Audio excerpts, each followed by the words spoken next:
নবী করিম সাল্লাল্লাহু আলাইহি সাল্লাম তার যে ন্যায়পরায়ণতা ছিল সেটি প্রত্যেকের ক্ষেত্রে তিনি সমানভাবে প্রয়োগ করেছেন এবং কারোর ক্ষেত্রে কোনো কিছু করেন নাই, এটি তিনি বিবেচনা করতেন না।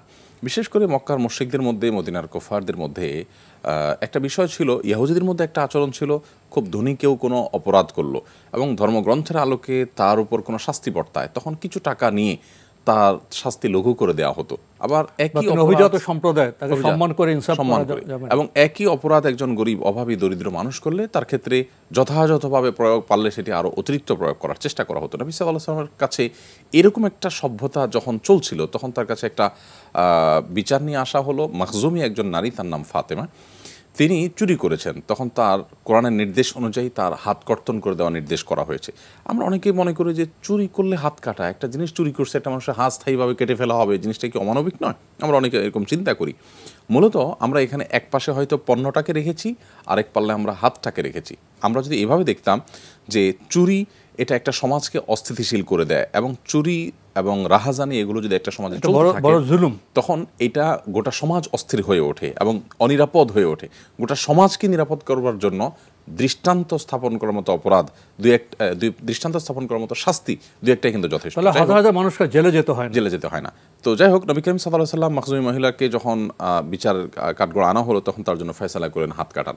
তখন অনেকেই নিজের মধ্যে আলাপ আলোচনা করলো যে খুব অভিজাত শ্রেণীর নারী তিনি, ঘটনাটা ঘটে গেছে যেভাবেই হোক, রাসূলুল্লাহ আকরাম সাল্লাল্লাহু আলাইহি ওয়াসাল্লামের সাথে আলাপ আলোচনা করে একটু শাস্তিটা লঘু করা যায়, সুপারিশ করা যায় কিনা। সবাই চিন্তা করলেন যে রাসূলুল্লাহ আকরাম সাল্লাল্লাহু আলাইহি ওয়াসাল্লামের কাছে সুপারিশ করার মতো এরকম একটা বিষয়, স্পর্শকাতর বিষয় কে আছে? ওসামা ইবনে যায়েদ রাদিয়াল্লাহু তাআলা আনহু, তাকে নবী সাল্লাল্লাহু আলাইহি ওয়াসাল্লাম স্নেহ করতেন এবং ছোট মানুষ ছিলেন এবং রাসূলুল্লাহ আকরাম সাল্লাল্লাহু আলাইহি ওয়াসাল্লামের পালক পুত্র যেটা বলা হতো যায়েদ ইবনে হারিসা, তার ছেলে, যার কারণে রাসূলুল্লাহ সাল্লাল্লাহু আলাইহি ওয়াসাল্লাম খুব আদর করতেন। তাকে দিয়ে সুপারিশ পাঠানো হলো। নবী সাল্লাল্লাহু আলাইহি ওয়াসাল্লাম ওসামার কথা শুনে তার চেহারা লাল হয়ে গেল এবং তিনি বললেন যে আল্লাহর নির্দেশের ক্ষেত্রে তোমরা সুপারিশ নিয়ে আসছো আমার কাছে? তখন তিনি বললেন যে দেখো, ফাতেমা বিনতে মুহাম্মদ, সেও যদি আজকে চুরি করতো তো তার ব্যাপারে আমি একই নির্দেশ করতাম, অর্থাৎ তার হাত কর্তনের নির্দেশ করা হতো। আজ ফাতেমা বিনতে কায়েস করেছে দেখে যে নির্দেশ করেছি, ফাতেমা বিনতে মুহাম্মদের জন্য একই নির্দেশ, পার্থক্য কিছু নেই।